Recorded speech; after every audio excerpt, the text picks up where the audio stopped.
Today I'm reviewing the Edifier MR3 budget powered studio monitors, and we'll try and figure out whether you need them in your life. Let's get it.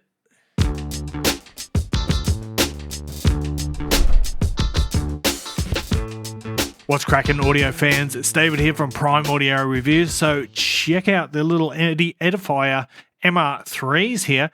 These are coming in at a price of $149 US. So you can see they are pretty budget. They're cheaper than a lot of in-ear monitors.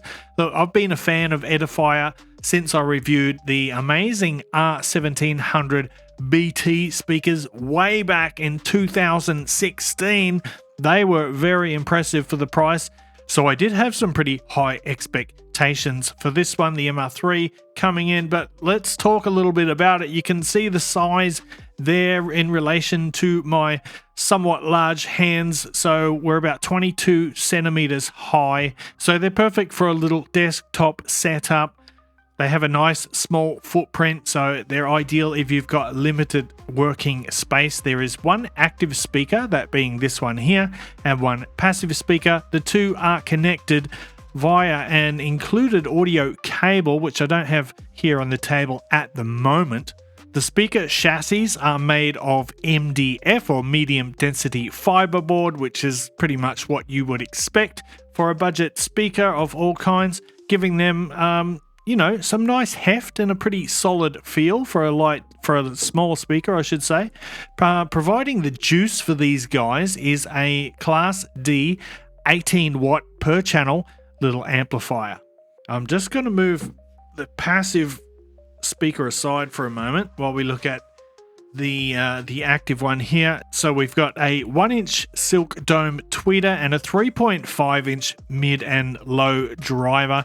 On the rest of the panel is made up by this volume knob, which is also the power button, which is also the mode select button. There are 3 different modes.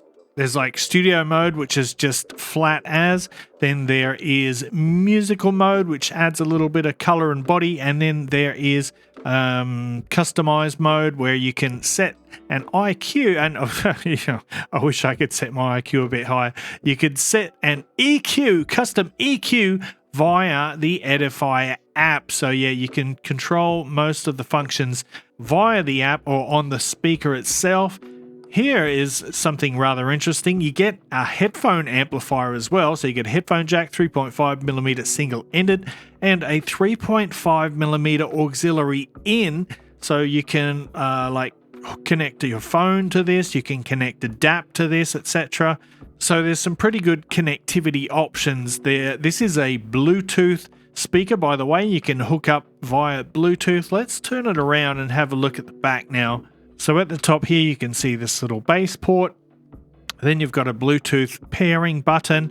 Pretty easy to pair, super easy to pair up, just like a pair of TWS headphones or earphones.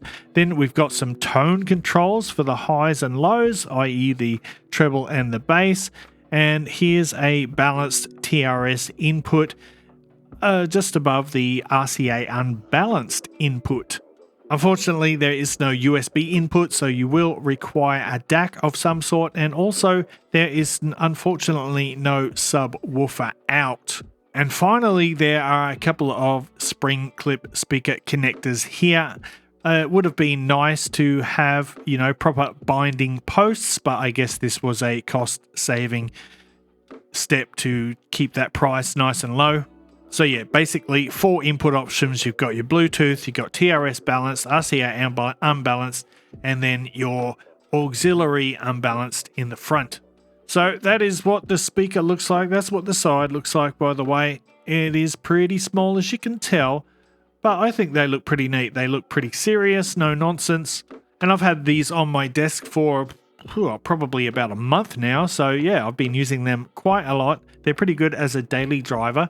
I should mention that within the app, there are some options like desktop compensation and a low cut filter.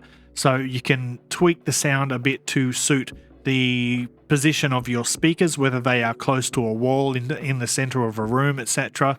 So for my testing, I had the speakers hooked up to my DNA Alpha Pro DAC. via RCA because I don't have any balanced TRS cables at the moment. And I had the speakers probably about 1.5 meters apart on the desktop, slightly towed in. I didn't have them angled upwards at all because there are no pads included in the box.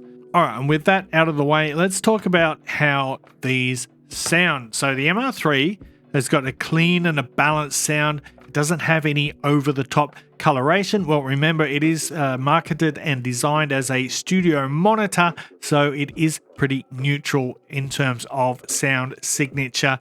It has an honest and no-nonsense presentation. So it's got a studio-style tuning that keeps things accurate without being clinical. Although, having said that, you can make the sound even more clinical if you want. Remember, you've got these tone controls on the back, and you've got the app that you can fool around with EQ, etc. So you can really, you've got flexibility to change the sound to your preference. The bass is nice and tight. It goes reasonably deep for such a small speaker. It's nice and controlled. Even when you turn up the volume, it doesn't distort. However, there's not much going on in the sub-bass region. And that is because, well, due to the laws of physics, the small size of the speaker, the lows only extend down to 52 hertz. So these aren't going to produce the lowest of the low rumbles, but for most music, they will get you by. But if you're listening to or mixing electronic with lots and lots of really, really low sub-bass notes, then you might want to consider an alternative. But because of that, I found myself wishing that there was a subwoofer output. You know, that's probably asking too much at this price point, but that would have sealed the deal for me. That would have made these really ideal as a little desktop unit. But moving on to the mids, vocals and instruments sound clear and natural. There's good separation. There's no strange coloring. Nice, transparent and honest mid-range. The treble is nice and smooth. It's easy on the ears. Cymbals and higher frequencies are nice and clear, but they're not harsh. So you can listen for hours at a time without fatigue, which is definitely something that you want for a studio monitor or just a daily driver. And for near field listening, the soundstage is nicely spread out with solid stereo imaging, left and right imaging, pretty good layering, a nice dense and stable center image. And even busy tracks stay clean and organized, and that's helped, of course, by that flat tuning and the low cabinet MDF resonance. It doesn't have much room shaking bass or punch. Like I said, you would need a subwoofer for that, but overall the MR3 has a nice, well balanced, transparent sound that's great for use on a desk or in a small home studio. And I will say small, yeah, obviously you don't want to put these in a massive room or a large room. It works best in a small confined space, but if you get the positioning worked out right and the settings dialed in right, these do sound really nice. Not only are they good for mixing and editing and listening to music, but they also quite good for gaming. I did some gaming with these and found that the imaging was pretty spot on. Now, I know there will be people out there expecting a sound test, and I really don't have a setup for recording the sound of these speakers, but I did anyway. I just put my mic in front of one of the speakers. Keep that in mind. It's only a single speaker. It's not both of them. So it's not going to be the, best example of how they sound. But anyway, here it is.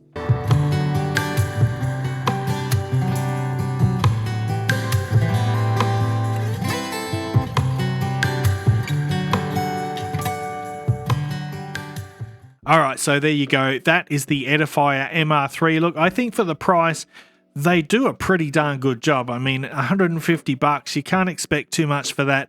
And I was actually quite surprised with just how neutral and accurate the sound of these are. I forgot to mention this Silk Dome tweeter is very, very soft. So if you've got kids, you have to keep these well out of reach of their little curious fingers. Otherwise, they will get destroyed instantly because they are very, very soft and fragile. And unfortunately, they don't come with any front cover or grill. So anyway, if you are after an affordable pair of desktop monitors for music, media or even some light production work, then the MR3 is definitely worth considering. They're easy to live with.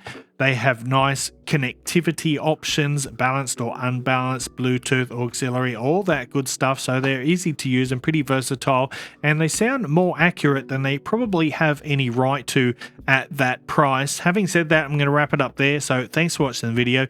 If you liked it, give it a thumbs up, Pa Family Audiophile style. If you're new here, hit that subscribe button before you go.